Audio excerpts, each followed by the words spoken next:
প্রথম প্রশ্ন জিজ্ঞেস করা হবে, মার রব্বুক, তোমার রব কে? বলেন, আমাদের রব কে? ওমা দীনুক, তোমার ধর্ম কি? বিশ্বনবীর চেহারা দেখিয়ে বলা হবে, আতারিফু মান হাযার রাজুল, এই লোকটারে চিনো? আমরা কি বলবো? আমরা চিনি, উনি আমাদের প্রিয় রাসূল মুহাম্মদুর রাসূলুল্লাহ সাল্লাল্লাহু আলাইহি ওয়াসাল্লাম। এরপরে জিজ্ঞেস করা হবে, এগুলো কোত্থেকে শিখলা? আমরা বলবো, কোরআন থেকে। ফায়ুফসাহু লাহু কবরুহু ৭০ যিরাআন, এই সুন্দর সুন্দর উত্তর করতে পারলে আপনার কবরটারে ৭০ হাত লম্বা করে দেয়া হবে। ইফতাহু লাহু বাবুন ইলাল জান্নাহ, জান্নাতের দিকে একটা দরজা লাগিয়ে দেয়া হবে। ইউলবাসু মিন লিবাসি আহলিল জান্নাহ, জান্নাতীদের পোশাক পরিয়ে দেয়া হবে। জান্নাতের পোশাক কেমন হবে জানেন? রেশমের পোশাক। ওয়া লিবাসুহুম ফিহা হারির, the dress will be in Jannah with fine green silk with the gold embroidery. জান্নাতে যারা থাকবে তাদের পোশাক হবে পাতলা সবুজ রঙের রেশমের কাপড়ের পোশাক, যেটার মধ্যে গোল্ডের, স্বর্ণের ডিজাইন করা, এমব্রয়ডারি করা থাকবে। ওই পোশাক পরিয়ে দেওয়া হবে। আর বলা হবে নাম কান্নাউমিল আরুস, বাসর রাতে জামাই যেমনি আনন্দে ঘুমায় তুমিও ঘুমাও। দুনিয়াতে অনেক কষ্ট সহ্য করছো, দুনিয়াতে পুলিশের দৌড়ানি, র্যাবের দৌড়ানি, আছে না নাই? ইসলামের পক্ষে যারা কথা বলে নিজ এলাকায় পরবাসী, আছে না নাই? আহা, মামলা হামলা, ঝক্কি ঝামেলা ঝুঁকি একটার পর একটা, তার পিছু ছাড়ে না। সে ঘুমাইতেও পারে নাই, চিল্লায় বলেন ঠিক কিনা? আনন্দের ঘুম আমরা সেদিন দেব ইনশাআল্লাহ। ঘুমেন না? নাম কানাউমিল আরুস, বাসর রাতে বর যেমনি কনেকে নিয়ে ঘুমায় ঘুমাও। দুনিয়াতে ঘুমাইতে পারো নাই, দুনিয়াতে খালি দৌড়াইছো। কি করছো? দৌড়ানির উপরে ছিল। আজকে দৌড়ানি নাই, আজকে দৌড়ানি হবে ওই দলের। কথা কন, যারা ইসলামের পক্ষে ছিল না, আজীবন ইসলামের বাঁশ দিয়েছে, আজকে ওদেরকে বাঁশ দেওয়ার পালা। সেদিন হিসেব উল্টে যাবে। কথা বলেন। এবার ওদেরকে প্রশ্ন করা হবে, তুই ক মার রব্বুক, কয় আমি জানি না। কি জানোস? কয় কিছুই জানি না। কি যে জানি না ওইটাও জানি না। দ্বিতীয় প্রশ্ন, ওয়ামা দীনুক, তোর ধর্মের নাম কি? কয় জানি না। ফেরেশতারা কয় আর প্রশ্ন বাকি একটা, তারপরে আঙ্গ খেলা শুরু। ওমান হাযার রাজুল, do you know this person? দেখো তো এই লোকটার চিনা চিনা লাগে কিনা। কয় না, চিনি না, আমি কিচ্ছু জানি না, আমি কিচ্ছু মনে করতে পারছি না। খালি আমি মদ খাইতাম আর চিয়ার্স করতাম, এটা মনে আছে। আমি ইসলামের বিরুদ্ধে দৌড়াতাম, ইসলামের পক্ষের শক্তির উপর হামলা চালাতাম, এগুলো মনে আছে। কোরআনের বিরুদ্ধে ছিলাম, ইসলামের বিরুদ্ধে ছিলাম, বিশ্বনবীর বিরুদ্ধে ছিলাম। বিশ্বনবীর বিরুদ্ধে আমি বিষোদাগার করতাম, ইসলামের বিরুদ্ধে আমি জনপ্রচারণা চালাতাম। আজীবন আমার জীবনটারে আমি কাটিয়েছি ইসলামের বিপক্ষে। সুদ, ঘুষ, দুর্নীতি, যৌতুক, মদ ছিল আমার নিত্য সঙ্গী। আমি কিচ্ছু মনে করতে পারছি না, আমার ধর্ম নাই, আমার কিছুই মনে নাই। ফেরেশতারা বলবে ঠিক আছে, এবার আঙ্গ খেলা শুরু। ফায়ুতরাকু বিমাতারিকা মিন হাদিদ, লোহার হাতুড়ি দিয়ে এবার ওর পিটানো শুরু হবে। পিটাতে পিটাতে ওর গায়ের গোশত আর মাসেলগুলো থেতলে ফেলা হবে। ইয়াকালু লিল আরদি ইলতাইমি, জমিনকে বলা হবে চাপ দাও। ফাতাখতালিফা আদলাউ, ওয়াল আয়াযু বিল্লাহ। কবরের এক পাশের মাটি আরেক পাশের মাটি এমন ভাবে চাপ দিবে, ডান পাশের পাজরের হাড় বাম দিকে ঢুকে যাবে, বাম দিকের হাড্ডি ডান পাশে এসে যাবে। ওর চিৎকারে পুরো কবরস্থানটা থারথার করে কাঁপবে। ওরে বাঁচানোর তখন কেউ থাকবে না। ওর ক্ষমতা, ওর দাপট, ওর হুঙ্কার, ওর অহংকার ওরে বাঁচাতে পারবে না। চিল্লায় বলেন ঠিক কিনা?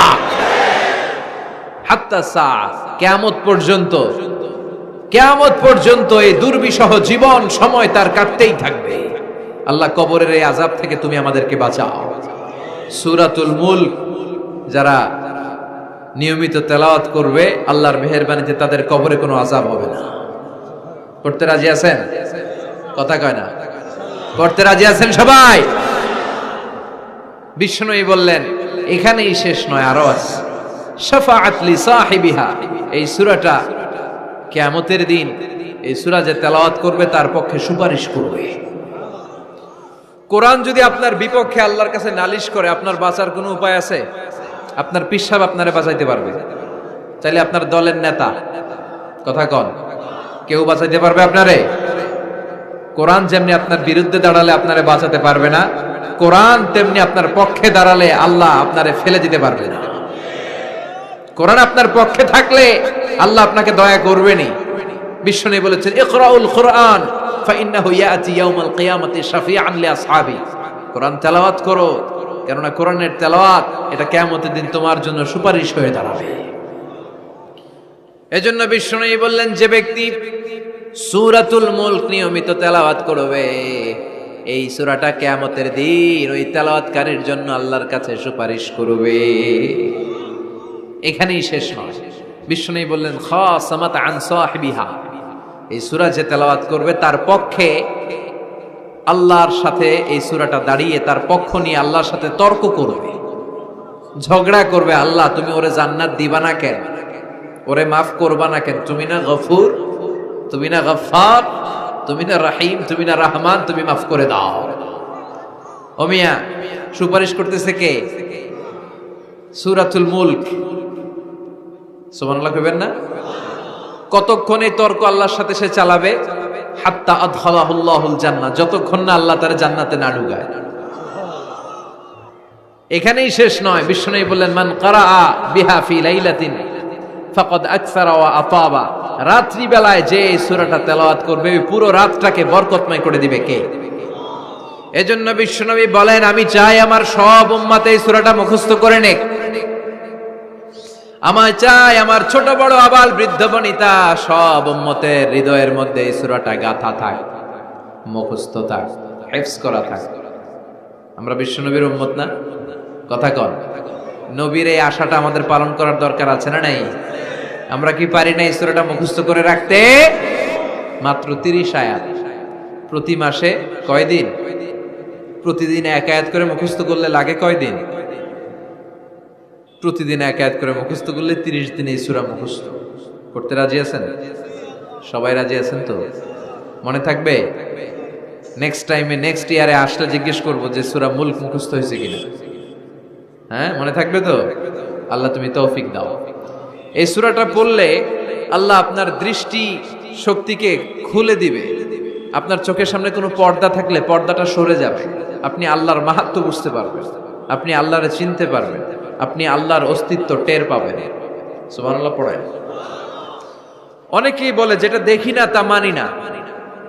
যারা স্রষ্টাকে বিশ্বাস করে না তারা বলে আনসিন ইজ নাথিং, যেটা দেখা যায় না এটা বিশ্বাস করি না। নাস্তিক্যবাদের ছড়াছড়ি আছে না নাই? বাগেরহাটে কোনো নাস্তিক নাই মনে হয়? কথা কন। আছে আছে আছে।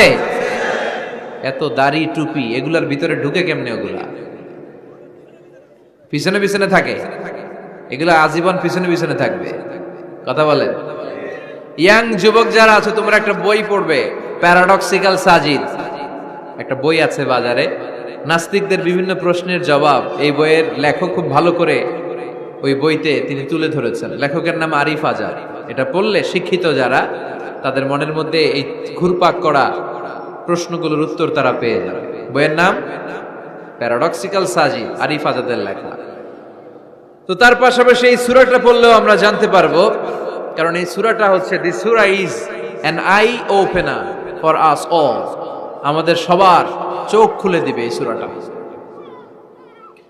আমাদের ঘুমন্ত বিবেককে জাগিয়ে তুলবে এই সূরাটা। যারা বলে যে স্রষ্টাকে দেখা যায় না তাদের জন্য এই সূরাটা একটা মেডিসিন। আল্লাহ কেমন যেন এই সূরায় বলতে চায়, ওপেন ইউর আই, তুমি তোমার চোখ খোলো না একটু, you must find your god, তুমি তোমার আল্লাহরে খুঁজে পাবা। আপনি আকাশের দিকে তাকান, বাতাসের দিকে তাকান, জমিনের দিকে তাকান, আল্লাহরে খুঁজে পাবেন। সাইয়েদনা ইব্রাহিম তারার দিকে তাকালেন, বললেন মনে হয় এটাই আমার রব। পরে দেখে তারা নাই, কয় না না, আমার রব তো আমার ছেড়ে চলে যেতে পারে না।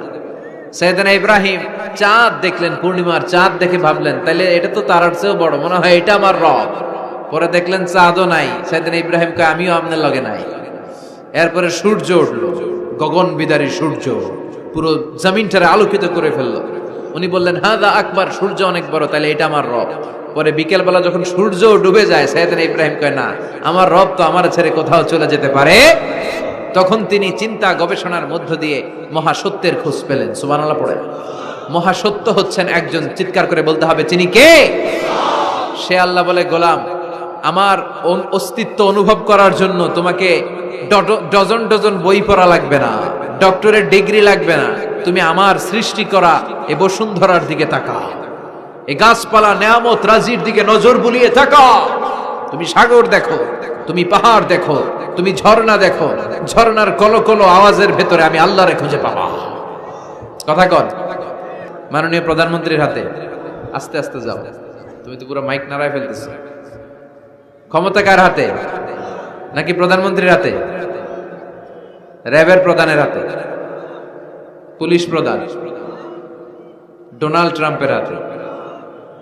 ভ্লাদিমির পুতিনের হাতে? নরেন্দ্র মোদীর হাতে? কার হাতে? জোরে বলেন। বিশ্বাস হয়? কিন্তু আমরা কিন্তু প্রায়শই বলি সকল ক্ষমতার উৎস জনগণ। এভাবে রাষ্ট্রীয়ভাবে কিছু কুফরি আমাদেরকে শিক্ষা দেওয়া হয়, চিল্লা এখন ঠিক কিনা? এটা রাষ্ট্রীয় কুফরি। সকল ক্ষমতার উৎস জনগণ নয়, সকল ক্ষমতার উৎস একজন। চিল্লায় বলেন, তিনি কে? আপনি নিজের একটু নিজের জিজ্ঞেস করেন তো যে আপনার ক্যাপাসিটি কতটুকু? আমার ক্যাপাসিটি আসলে কতটুকু? আমি আসলে কদ্দূর করতে পারি, কদ্দূর ক্ষমতা আমার আছে? একটু জিজ্ঞেস করে দেখেন। ডায়রিয়া যাদের হয় 5 বার 7 বার 10 বার যদি টয়লেটে যাওয়া লাগে, ওর চেহারার দিকে আর তাকানো যায়? নিজেকে দিয়ে ভাবেন, যেদিন আপনার পেট মোচড় দিয়ে ডায়রিয়া হয়েছে, 7 বার 8 বার ইমোটিল ট্যাবলেট খাওয়ার পরে, স্যালাইন খাওয়ার পরেও ভালো হচ্ছে না, 10 বার 12 বার যেতে যেতে চেহারাটা সাদা হয়ে যাচ্ছে, গায়ে কোনো শক্তি নাই, এরপরে 3-4 জন কাঁধে করে টয়লেটে ঢুকায়, আছে না নাই? 10 বার 12 বার টয়লেটে গেলে আর কোনো শক্তি নাই, কই আই মরে যাইও, আই আর হাইতান আরে মাফ করে দে, এরকম হয় না? তখন ভয় লাগে, মনে হয় যে আমি আসলেই মরে যাব, সবার কাছে বিদায় নেয়, আমারে মাফ করে দাও, আমি হয়তো বাঁচবো না। কত লিমিটেড পাওয়ার আমাদের, কত দুর্বল। 5 বার টয়লেটে গেলে চেহারার দিকে তাকানো যায় না, চেহারা ভেস্কি মেরে থাকে এমনি। সে নাকি ক্ষমতার মালিক। আল্লাহ বলেন, ওয়া খুলিকাল ইনসানু দাঈফা, তোদেরকে আমি দুর্বল করে বানিয়েছি। শুধু আমরাই দুর্বল না, আমি দুর্বল, আমার বাপ দুর্বল, আমার দাদা দুর্বল, আমার 14 গোষ্ঠী দুর্বল। আমরা দুর্বলের ঘরের দুর্বল। সবল হচ্ছে একজন, তিনি কে? এজন্য সকল ক্ষমতার উৎস কোন দৃষ্টিতে, কোন যুক্তিতেই টিকে না যে সকল ক্ষমতার উৎস নাকি মানুষ। এই কথাটা যুক্তির আলোকে টিকে? সকল ক্ষমতার উৎস কে? কি ক্ষমতা আছে আমাদের? কোনো ক্ষমতাই নাই। আজকে কেউ যদি পেছন থেকে চিৎকার দিয়ে বলে, হুজুর প্যান্ডেলে সাপ, মজা করে বলছে, এতেই অনেকে খুঁজতেছে কই সাপ, কই সাপ। দেখছেন ক্ষমতার মালিক নাকি আমরা? আর আসলেই যদি 3-4টা সাপ ফস করে এদিক দিয়ে ফানা তুলতো, black mamba, king cobra, python, হ্যাঁ, এই সাপগুলো যদি ফস করে এখানে ঢুকতো, আপনাদেরকে খুঁজে পাওয়া যেত? এতক্ষণ স্লোগান চলে, এখন দৌড়, আছে না নাই? সাপ বাদ দেন, ভাউয়া ব্যাং চিনেন? অথবা কোলা ব্যাং? বাগেরহাটে কি বলে, কি করে?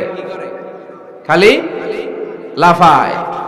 10টা ভাউয়া ব্যাং, 2টা স্টেজে আর 8টা প্যান্ডেলে ছেড়ে দেওয়া হলো, অবস্থাটা কি হবে জানেন? ভাউয়া ব্যাং আর কি লাভ দিবে? এর চেয়ে বড় লাভ দিবেন আপনারা, এর চেয়ে বড় লাফাইতে লাফাইতে আমরা ভাগবো। এই হচ্ছে আমাদের অবস্থা। নিজেকে একটু জিজ্ঞেস করেন যে how much capacity I belong, কতটুকু ক্ষমতা আমার আছে। আহা, মাঝে মাঝে বাসে যখন আমরা চড়ি, পেশাব চাপে না? কথা বুঝতেছে না বোধহয়। আমরা বাসে করে সফরে যাচ্ছি, পেশাব চাপে না? চাপে। ড্রাইভাররে অনুরোধ করার পরে ড্রাইভার বলে, এই বাসের নিয়ম হচ্ছে ঢাকা টু কক্সবাজারে থামবে একবার। কয়বার? আরো 20 কিলোমিটার পরে ওইখানে থামানো হবে। ওই বেটার যান যায় যায় পেশাবের চাপে। এরকম পরিস্থিতিতে আমরাও জীবনে কালে ভদ্রে 2-1 পড়েছি কিনা? ওই সময়ের কথাটা একটু খেয়াল করেন যে আপনার কি অবস্থা হয়েছিল তখন। সে নাকি ক্ষমতার মালিক, সে নাকি সকল ক্ষমতার উৎস, যার 10 মিনিটের পেশাব আটকে রাখার ক্ষমতা তার থাকে না। এজন্য মানুষ কখনো ক্ষমতার উৎস হতে পারে না। চিৎকার করে বলতে হবে, সকল ক্ষমতার উৎস কে? কি দুর্বল আমি। মশা কামড়াইলে মশারে ধরতে পারি না, মারতে পারি না, দৌড়। মশা ওইরা কই চলে যায় খুঁজেও পাই না। কুত্তা এম করে কামড়াইলে আমরা কুত্তারে কামড়াইতেও পারি না। কথা বলেন, অসহায় হয়ে তাকিয়ে থাকি। আহা, কি দুর্বল আমরা, কি দুর্বল, কোনো ক্ষমতা নাই। তুফান, ঝড়, জলোচ্ছ্বাস, ভূমিকম্প হলে টের পাওয়া যায় আমরা কত দুর্বল। বাগেরহাটে মনে ভূমিকম্প হয় না? হয়। আহা, মাঝে মাঝে মাঝরাতে 3টায় 4টায় ভূমিকম্প হয় না? লোকজন দৌড়, কেউ লুঙ্গি সহ দৌড়, কেউ লুঙ্গি থুইয়া দৌড়, কারণ আগে জান বাঁচাতে হবে, এটা ফরজ। কি বিপদে আমরা পড়ে যাই, দৌড়। দুধের বাচ্চাটা পড়ে থাকে, ওরে কোলে নিয়ে দৌড় দিব, নাকি স্ত্রীকে ডাকবো, নাকি ভাড়াটিয়াদেরকে উঠাবো, নাকি ছাদ থেকে নিজেই লাফ দেব? ভূমিকম্প যখন শুরু হয়, আমেরিকায় যখন ভূমিকম্প শুরু হয়, ডোনাল্ড ট্রাম্প যে বিল্ডিং এ থাকে, ডোনাল্ড ট্রাম্প মনে হয় দৌড় দেন। কথা বলেন, আমাদের প্রধানমন্ত্রী যে বিল্ডিং এ থাকে, ওই বিল্ডিং এ যদি ভূমিকম্প হয়, কথা কন, আমি কই নাই কিন্তু আপনারা কইছেন, দৌড়। বাঁচার জন্য দৌড় দিতে হয়।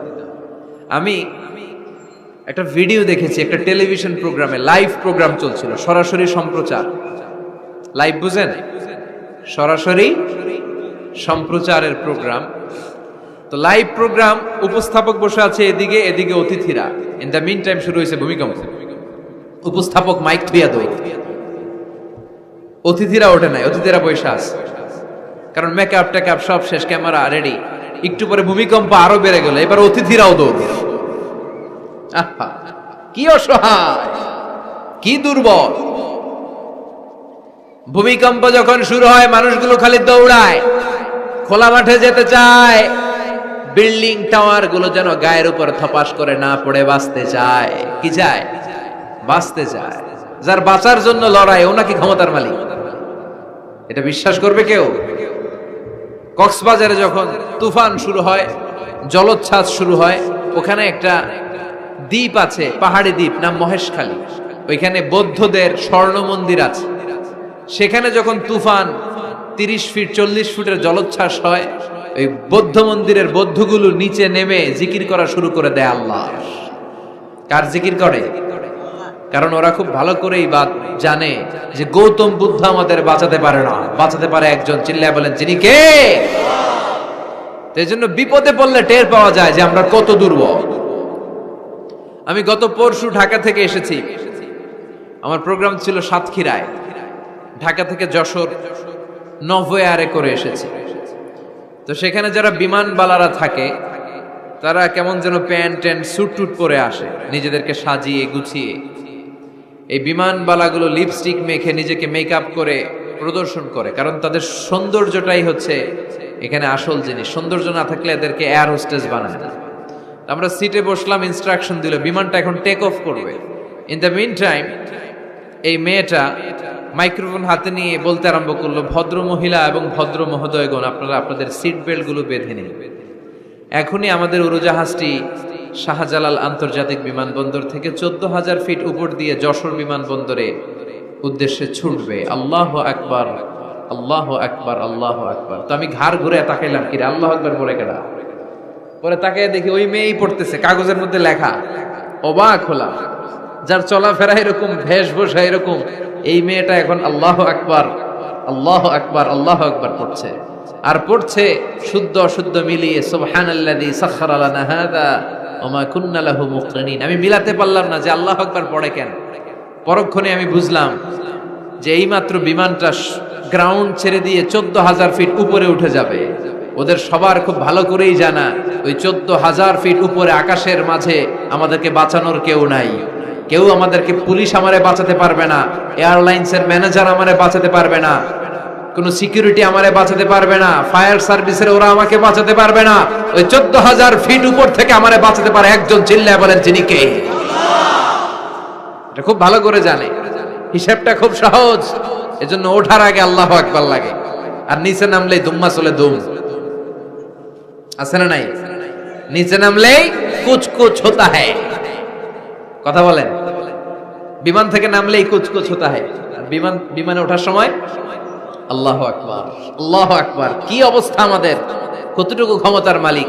আসলে আমাদেরকে আল্লাহ তেমন কোনো ক্ষমতাই দেয় নাই, ক্ষমতার মালিককে সে আল্লাহ বলছেন তাবারাকাল্লাযী বিয়াদিহিল মুলকু ওয়া হুয়া আলা কুল্লি শাইইন কাদির। সুমহান সেই সত্তা যার হাতে ক্ষমতা, চিল্লায় বলেন ক্ষমতা কার হাতে।